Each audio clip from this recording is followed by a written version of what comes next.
मी Sanjay Ratnakar, Sinnar news आयोजित शुभ सप्ताह या कार्यक्रमातून वर्ष प्रतिपदा म्हणजे गुढीपाडव्याचं महत्व आपणासमोर विशद करीत आहे। चैत्र शुद्ध प्रतिपदा नवीन वर्षाची नवीन जयनामाची सुरुवात होत आहे। या संवत्सराचं महत्व काय, या गुढीपाडव्याचं महत्व काय, तर गुढीपाडव्याच्या दिवशी आपण नवीन वर्षासाठी काही ना काही संकल्प करतो आणि ते संकल्प पार पाडण्याचा प्रयत्न करतो। गुढीपाडवा हा हिंदू धर्मियांसाठी, आपल्या राष्ट्रीय सर्व लोकांच्यासाठी अत्यंत आनंदाचा असा सण असतो आणि चैत्र महिन्याच्या पहिल्याच दिवशी आपल्या सणांची सुरुवात होते, सोहळ्यांची उत्सवांची सुरुवात होते आणि या दिवसाला विशेष असं महत्व आहे। चैत्र शुद्ध प्रतिपदेच्या दिवशी आपण सर्वांनी सकाळी लवकर प्रातःकाली म्हणजे सूर्योदयापूर्वी किंवा सकाळी लवकर स्नान करावं। स्नान करताना सुवासिक तेल उटणं लावून मांगलिक म्हणजे अभ्यंग स्नान करावं। स्नान केल्यानंतर घरामध्ये देवपूजा करावी आणि बाहेर सुवासिनीने घराच्या समोर अंगणामध्ये उत्तम असा सडा समार्जन करावं। चांगल्या रंगरंगीत रांगोळ्या काढाव्या आणि घरातील यजमान पुरुषाने त्या ठिकाणी गुढी उभारावी। तर गुढी कशी उभारावी? गुढीसाठी वेरूची किंवा आपल्याला उपलब्ध असेल ती काठी स्वच्छ धुवून घ्यावी। काठीच्या वरच्या टोकाला जरीचं कापड किंवा नवीन कुठलंही वस्त्र बांधावं। त्या काठीच्या वरती तांब्याचा, चांदीचा किंवा आपल्याला उपलब्ध होईल असा लोटा पालथा घालावा। त्या काठीला कडुलिंबाचा कोवळा पाला आणि त्याला कोवळा मोहर आहे अशा प्रकारचा पाला त्याला बांधावा। एखादा आंब्याचा डहाळही बांधावा आणि त्या गुढीला झेंडूच्या फुलांचा किंवा चाफ्याच्या फुलांचा हार घालावा। त्या लोट्याच्या खालच्या बाजूला साखरेचं जे कढीगाठ असतं, ज्याला आपण कडं म्हणतो, ते कडं घालावं आणि साखरेच्या गाठींचा केलेला जो हार असतो तो त्याला अर्पण करावा। त्याला हार घातल्यानंतर सुशोभित केलेली अशी गुढी जी आहे ते एखाद्या हिरव्या पानावरती, मग ते पान केळीचं पान असेल, नागिलीचं पान असेल, त्या पानावरची गुढी उभारावी। आपल्याला शक्य असेल तर आपण आपल्या अंगणामध्ये किंवा गच्चीमध्ये किंवा उंच ठिकाणी गुढी उभारावी। गुढी उभारण्यामागची संकल्पना जी आहे त्या आपल्या संकल्पांची सिद्धी पूर्ण हो, आपण संकल्प जी करणार आहोत ती सिद्धी सुद्धा आहोत। त्यामुळे गुढी उभारण्यामागची आपली संस्कृती काय, तर आपले पूर्वज जे होते अत्यंत वैज्ञानिक दृष्टिकोन ठेवून होते आणि विज्ञानाचा त्यांचा चांगल्या प्रकारचा अभ्यास होता। गुढी उभारताना ती काठी उभारली जायची ती का, तर काठीचा उद्देश असा आहे की शत्रूंपासून आपण त्या दंडाने म्हणजे काठीने आपलं रक्षण करतो आणि रक्षण करण्याचे एक आयुध शस्त्र म्हणून त्या काठीची पूजा केली जायची। त्याशिवाय त्या काठीवरती जरीचंच वस्त्र काम, तर जर जे आहे त्या जरीमध्ये पूर्वी काही सोनं आणि चांदीच्या तारा असायच्या। आपल्या देशाचं वैभव त्या ठिकाणी प्रकट व्हावं, आपल्या वैभवशाली देशाचं त्या ठिकाणी महत्व समजावं आणि त्याकडे ध्वजाचं प्रतीक म्हणून त्या तांब्याचा लोटा का, तर तांबा असा धातू आहे की तांब्यामुळे सर्व प्रकारची अशुद्धता निघून जाते। ताम्र पात्रातून, तांब्याच्या लोटातून आतमध्ये साठवलेली जी सकारात्मक ऊर्जा आहे ती त्या पृथ्वीवरती पडून पृथ्वीवरची सर्व प्रकारची नकारात्मक ऊर्जा आपल्याकडे खेचून घेते आणि पृथ्वीवरती सर्व प्रकारची मांगल्य निर्माण करणारी उत्तम प्रकारची सकारात्मक ऊर्जा त्या ठिकाणी पसरवली जाते। त्या गुढीला आपण साखरेच्या कड्यांचं आणि साखरेच्या गाठींचा हार का घालतो, तर साखर हे माधुर्याचं प्रतीक आहे। आजच्या दिवशी आपल्यामधला वैरभाव नाहीसा होऊन शत्रूंनी सुद्धा मित्र व्हावं आणि आपल्यातला प्रेमभाव वाढावा, यातलं माधुर्य दाखवण्यासाठी तो साखरेच्या पाकातून निर्माण केलेला कडं गाठीचा हार घातला जातो। चाफ्याच्या फुलांचा हार या ठिकाणी घालण्याचा उद्देश असा आहे की चंपक पुष्प, चाफ्याची फुलं जी आहेत ती स्निग्धता निर्माण करतात आणि या चैत्र मासामध्ये ज्या उन्हाच्या झळाया सुरू झाल्या असतात त्या उष्ण उष्णतेपासूनही आपलं रक्षण व्हावं या उद्देशाने चंपक पुष्पांचा हार त्या गुढीला घातला जातो। याशिवाय गुढी उभारताना आपण उंचावरती या ठिकाणी उभारतो। याचा उद्देश असा की आमच्या संकल्पा मनोकामना अशा उंच उंच धावताना आमचं उत्तम प्रकारची प्रगती व्हावी यासाठी गुढीपाडव्याचं महत्व असतं। गुढीपाडवा हा या ठिकाणी एक आनंदाचा सण असल्यामुळे या दिवशी पंचांगाचं वाचन करावं। हिंदू कालगणनेनुसार पंचांग जे आहे या पंचांगाच्या पहिल्या वर्षातला पहिला दिवस म्हणजे वर्ष प्रतिपदा। या दिवशी प्रत्येकाने आपल्या कुटुंबात एक पंचांग नवीन आणावं। पंचांगाच्या गणपतीची आपण पूजा करावी आणि पंचांगात असणारं संवत्सर फल जे आहे कुटुंबातल्या प्रमुखाने आपल्या कुटुंबातील सर्व लोकांसमोर वाचून दाखवावं। संवत्सर फल वाचल्यामुळे आपल्याला सर्व ग्रह अनुकूल होतात। आपल्याला वर्षभर उत्तम प्रकारचं दीर्घ आरोग्यपूर्ण असं आयुष्य लाभतं, सुख शांती लाभते आणि आपली प्रगती होते। गुढीपाडव्याचं आणखी काही महत्व सांगत असताना या ठिकाणी गुढीपाडव्याची पूजा आपण करतो तर गुढीला या ठिकाणी कडुलिंबाचा पाला हा पण बांधतात आणि कडुलिंबाचा कवळा मोहर आंब्याचा डहाळ बांधतात। आंब्याचा वृक्ष म्हणजे चैत्र शुद्ध प्रतिपदेला वसंतोत्सवाची सुरुवात झालेली असते। आनंद उत्साह सगळीकडे पसरलेला असतो आणि त्याचं प्रतीक आंब्याचा डहाळ त्या ठिकाणी बांधला जातो। घराने आंब्याच्या पानांचं तोरण लावतात। आंब्याच्या पानांचं तोरण जर घरात जर लावलं तर कुठल्याही प्रकारची अपशक्ती घरामध्ये प्रवेश करत नाही आणि घरामध्ये मांगल्य टिकून राहतं। यासाठी आंब्याच्या पानांचं तोरण। याच्याशिवाय कडुलिंबाचा पाला असा की पृथ्वीवरती अमृत कुंभात ज्या अमृत कुंभ कलंडला त्यातले काही थेंब जे पडले त्या कडुलिंबाच्या वृक्षावरती पडले आणि कडुलिंबाला अमृत वृक्ष असं म्हणतात। आयुर्वेदामध्ये कडुलिंबाचं अत्यंत महत्व सांगितलेलं आहे आणि त्यामुळे कडुलिंबाचा पाला ज्या गुढीला लावतो त्यातून पसरणारी जी हवा असते जो वायू असतो तो त्या पृथ्वीवरचे रोग आणि व्याधी नाहीसा करतो। त्यामुळे कडुलिंबाचं सुद्धा त्या ठिकाणी महत्व आहे। गुढीपाडवा याचं आणखीन जे काही महत्व आहे तर गुढी उभारताना आपण एक मंत्र म्हटला पाहिजे। प्रत्येक पंचांगामध्ये हा मंत्र संवत्सर फलाच्या ठिकाणी दिलेला असतो। सर्वांनी तो मंत्र म्हणावा। मंत्राचा अर्थ जो आहे तो सुद्धा खूप चांगला आहे। ब्रह्मध्वज नमस्तेस्तु सर्वाभीष्ट फलप्रद प्राप्तेस्मिन् संवत्सरे नित्यम मद्गृहे मंगलम कुरु। या मंत्रामुळे आपण ब्रह्मदेवाची प्रार्थना करतो आणि म्हणतो की ब्रह्मदेवा हा तुझा जो ब्रह्मध्वज आम्ही निर्माण केलेला आहे, ब्रह्मध्वज स्थापन केलेला आहे, याच्यामुळे आमच्या घरामध्ये नित्य असं मांगल्य निर्माण हो आणि आमच्या मनोकामना नित्य अशा परिपूर्ण होत अशी त्या ठिकाणी प्रार्थना असते। संध्याकाळच्या वेळी सूर्यास्त समयी आपण जी गुढी उभारतो ती गुढी आपल्या घरामध्ये उतरवून ठेवायची असते। ज्या उपवर मुला मुलींचे लग्न लवकर जमत नाहीत यांच्यासाठी एक चांगला उपाय आहे। त्यांनी काय करायचं तर गुढीच्या ठिकाणी संध्याकाळच्या वेळेस मुलींनी हळदी कुंकू व्हायचं, मुलांनी गंध अक्षता व्हायच्या आणि गुढीची प्रार्थना करायची, हे ब्रह्मदेवा, हे जगाचे निर्मिती करणाऱ्या देवा, आमचं मंगल कार्य लवकर घडू दे, आमचा विवाह लवकर होऊ दे आणि या प्रार्थनेमुळे पुढील संवत्सराच्या अगोदर त्यांचा विवाह निश्चित जमतो आणि उत्तम प्रकारे पार पडतो। अनेकांनी याचा अनुभव घेतलेला आहे। नवीन उपवर मुला मुलींनी सुद्धा याचा अनुभव घ्यावा। गुढीविषयी अनेक प्रकारच्या आध्यात्मिक, ऐतिहासिक आणि पौराणिक पण कथा आहेत। गुढीपाडव्याच्या दिवशी आपण पाटीपूजन करतो।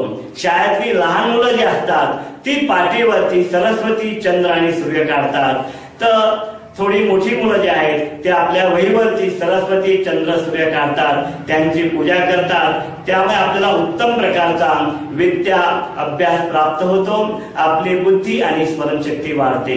गुढीपाडव्याच्या दिवशी आपण आपल्या गावामध्ये, आपल्या गल्लीमध्ये किंवा आपल्या घराजवळ पानपोया उभ्या करायच्या असतात। त्यामुळे लोकांची तहान भागते आणि आपल्याला आपल्या पितरांचे उत्तम प्रकारचे आशीर्वाद प्राप्त होतात। गुढीपाडव्या हा जो आनंदोत्सव आहे या आनंदोत्सवाच्या विषयी आणखी महत्वाच्या काही सूचना असतात त्या अशा की गुढी पाडव्याच्या दिवशी कोणालाही गुढी उभारता येते. यासाठी कुठल्या प्रकारची मोठी अवघड पूजा नाही, यासाठी कुठली शास्त्राची बंधनं नाही. एखाद्याच्या घरी जर मृत्यू झाला असेल तर त्यासाठी वर्षभर त्याला गुढी उभारण्यासाठी आणि पुढच्या वर्षाची वाट पाहण्याची गरज नसते. आपल्या कुटुंबामध्ये 13 दिवशी सुतक संपतं, त्याच्यानंतर आपण गुढी उभारू शकतो. त्यामुळे गुढी उभारण्यासाठी माझ्या आई वडिलांकडे, माझ्या भावाकडे गुढी उभारली आहे, मी स्वतंत्र राहतो, मी कशाला गुढी उभारावी असंही नाही. त्याला वाटलं तर तो स्वतंत्र राहत असेल तर त्याने आपल्या घरी गुढी उभारावी. गुढी कोणालाही उभी करता येते. गुढी पाडव्याचं विशेष महत्व का, तर गुढी पाडवा हा संवत्सराच्या पहिल्या महिन्यामध्ये येतो. याला चैत्र महिन्यातच येतो. चैत्र महिन्याला चैत्र नाव का पडलं, तर चैत्र महिन्याच्या पौर्णिमेच्या जवळ चंद्र नक्षत्र जे असतं ते चित्रा नक्षत्र असतं. त्या नक्षत्रावरनं चैत्र महिन्याला चित्रा चैत्र हे नाव पडलेलं आहे. चैत्र महिन्याविषयी ज्या काही कथा आहेत तर त्या कथांमध्ये पौराणिक कथा, ज्या काही आध्यात्मिक कथा आहेत तर त्यामध्ये ब्रह्मदेवाने सृष्टीची निर्मिती करताना चैत्र शुद्ध प्रतिपदा म्हणजे पाडवा याच दिवशी सकाळच्या वेळी सृष्टीची निर्मिती केली होती. आणि त्यावेळी आनंदित होऊन देवांनी सुद्धा स्वर्गामध्ये गुढ्या वगैरे उभारल्या होत्या. त्या दिवसाची आठवण म्हणून आपण वर्ष प्रतिपदा म्हणजे गुढीपाडवा साजरा करतो. पुराणामध्ये अशा प्रकारचा उल्लेख आलेला आहे. चैत्र मासी जगत ब्रह्मा सर्ज प्रत्मेहणी शुक्ल पक्षे समग्रंतु तदा सूर्योदय सती. ब्रह्मपुराणामध्ये याविषयी कथा आलेली आहे की चैत्र शुद्ध प्रतिपदेला ब्रह्मदेवांनी सृष्टीची निर्मिती केली होती आणि ब्रह्मदेवांनी त्यावेळी ती गुढी उभारली. त्याला ब्रह्मध्वज असं म्हणतात. आणि आपण गुढीची पूजा करताना मंत्रामध्ये ब्रह्मध्वज नमस्तेस्तु असं म्हणतो, म्हणजे त्याला आपण ब्रह्मध्वज असं म्हणतो. याला इंद्रध्वज असं सुद्धा म्हणतात. याच्याविषयी कथा अशी आहे की पूर्वीच्या काळामध्ये चेदी नावाच्या राज्यामध्ये वसु नावाचा एक राजा होऊन गेला. तो राजा प्रजेचं पालन करण्याविषयी अत्यंत तत्पर असा होता. त्या राजाचं आपल्या प्रजाजनांवरती खूप प्रेम होतं. परंतु अचानक काय झालं की तो राजा जो होता त्या राजाचं राज्य कारभार करण्याविषयीची इच्छा एकदम कमी झाली. त्याला वैराग्य निर्माण झालं आणि तो राजा अरण्यामध्ये जाऊन घनघोर अशी तपश्चर्या करू लागला. त्याच्या तपश्चर्याने इंद्र भगवान त्याच्यावरती प्रसन्न झाले आणि इंद्राने त्याला सांगितलं, बाबा रे तू राजा आहेस, राजाचा धर्म काय, तर राजाने आपल्या प्रजेचं पालन पोषण केलं पाहिजे, राज्य कारभार केला पाहिजे. तू आता हा वनवास सोडून दे, आता तू या ठिकाणची तपश्चर्या सोडून दे आणि तू परत राज्यात जा. त्यावेळेस इंद्रांनी त्याला एक वेळूची काठी दिली, त्याला एक विमान दिलं आणि त्याला वैजयंती माला नावाची एक फुलांची माळ दिली आणि त्याला सांगितलं की आता तू राज्यात निघून जा. ही वैजयंती माला जी तुला दिलेली आहे ही फुलांची माळ कधीही सुकणार नाही आणि ही माळ जोपर्यंत तुझ्या घरामध्ये असेल तोपर्यंत तुला कुठल्याही शस्त्राने जखम होणार नाही. ही काठी तुला जी दिली आहे ही काठी शस्त्र आहे. या काठीमुळे कुठलाही शत्रू तुझ्यावरती आघात करू शकणार नाही आणि याच्याने तू धर्माचं रक्षण करणार आहेस. मग त्या राजाने इंद्राचा निरोप घेतला आणि तो आपल्या राज्यात परत आला. राज्यात आल्यानंतर त्या वसु राजाने इंद्राने आठवण दिल्याप्रमाणे इंद्राने आपल्याला भेट वस्तू दिलेल्या ज्या आहेत ते इंद्राचं स्मरण त्याला झाल्यामुळे त्याने एक दिवशी सकाळी लवकर उठून अभ्यंगस्नान केलं आणि आपल्या राजवाड्याच्या प्रवेशद्वाराशी मंगल तोरणं बांधली आणि ती गुढी सजवली. तिला तो वैजयंती माला हार घातला. त्या गुढीला उत्तम प्रकारे सजवलं आणि तो दिवस जो होता तो चैत्र शुद्ध प्रतिपदेचा. प्रजाजनांनी पाहिलं आपल्या राजाने आपल्या दर्जात काहीतरी उभं केलं आहे, काठी उभी केलेली आहे, त्याच्यावरती लोटा पालथा घातलाय, त्याला हार घातलेला आहे. त्यांनी राजाला विचारलं हे काय, तर राजा मला माझ्या कर्तव्याची जाणीव करून दिली इंद्राने, म्हणून याला इंद्रध्वज असं म्हणतात. आणि हा इंद्रध्वज म्हणजे गुढी आणि तेव्हापासून त्याच्या प्रजाजनांनी त्यावेळी गुढी उभारण्याची प्रथा सुरू केली आणि आपल्याकडे ती प्रथा सुरू झाली. फार पूर्वीच्या काळामध्ये होणांकडून शालिवाहन राजा जो होता त्या शालिवाहनाने दक्षिण भारतीय राज्य जे होतं ते गुलामगिरीतनं पारतंत्र्यातनं सोडवलं आणि आपलं शालिवाहन शक त्यांनी सुरू केलं. शालिवान शकाचा आज 19 शालिवान शक 1936 हे सुरू होत आहे। त्याची सुरुवात ज्यावेळेस केली त्यावेळेस सुद्धा गुढ्या उभारून तोरणे बांधूनच केली आणि म्हणून शालिवान शकाची सुरुवात ही चैत्र शुद्ध प्रतिपदेला केली जाते। त्याचा एक ऐतिहासिक कारण गुढीपाडव्याच्या मागे आहे। गुढीपाडव्याची पौराणिक कथा जी काय रामायणामधली कथा, तर वालीचा वध प्रभू रामचंद्राने चैत्र शुद्ध प्रतिपदेच्याच दिवशी केलेला होता। याप्रमाणे रावणाच्या तावडीतून सोडून रावणाप्रमाणेच रावणाला आणि असंख्य राक्षसांना 14 वर्षाच्या वनवासामध्ये प्रभू रामचंद्र अरण्यात असताना त्यांनी अनेक राक्षसांचा संहार केला आणि नंतर त्यांनी रावणाचाही वध केल्यानंतर सीता माईला घेऊन ते ज्यावेळेस आपल्या राज्यात परत आले तोही दिवस होता वर्ष शुद्ध प्रतिपदेचा, म्हणजे चैत्र शुद्ध प्रतिपदेचा। आपले प्रभू रामचंद्र आपल्या राज्यात परत येत आहे त्या आनंदाने त्याच लोकांनी त्यांच्या स्वागतासाठी तोरणी घराला बांधली, गुढ्या उभारल्या आणि त्या मांगल्याचा आणि संस्मरणीय दिवस म्हणून आपण दरवर्षी गुढीपाडवा साजरा करतो। गुढीपाडव्याविषयी अशा ज्या काही अनेक कथा आहेत, या कथांमधून आपण एकच बोध घ्यायचा असतो की आपण गुढीपाडव्याच्या दिवशी काही ना काही चांगले संकल्प करावे आणि संकल्प ते सिद्धीत कसे जातील याचाही प्रयत्न करावा। तर याप्रमाणे गुढीपाडव्याच्या विषयी अनेक कथा आहेत। गुढीपाडवा म्हणजे चैत्र महिन्यातला पहिला या ठिकाणी पहिलाच सण, पहिला सोहळा, पहिला उत्सव असं म्हणता येईल। चैत्र महिन्यामध्ये आणखीन काही महत्वाचे दिवस असतात। या चैत्र शुद्ध प्रतिपदेच्या दिवशी देवीचं नवरात्र सुरू होतं। देवीचं नवरात्र सुरू होतं, रामाचंही नवरात्र सुरू होतं। तर या दिवशी आपण काय केलं पाहिजे? त्याचप्रमाणे आता आपण एवढ्या एक 10-15 वर्षापासून असं बघतो की आता आपल्या हिंदू लोकांना आपल्या संस्कृतीची चांगल्या प्रकारे जाणीव होत आहे।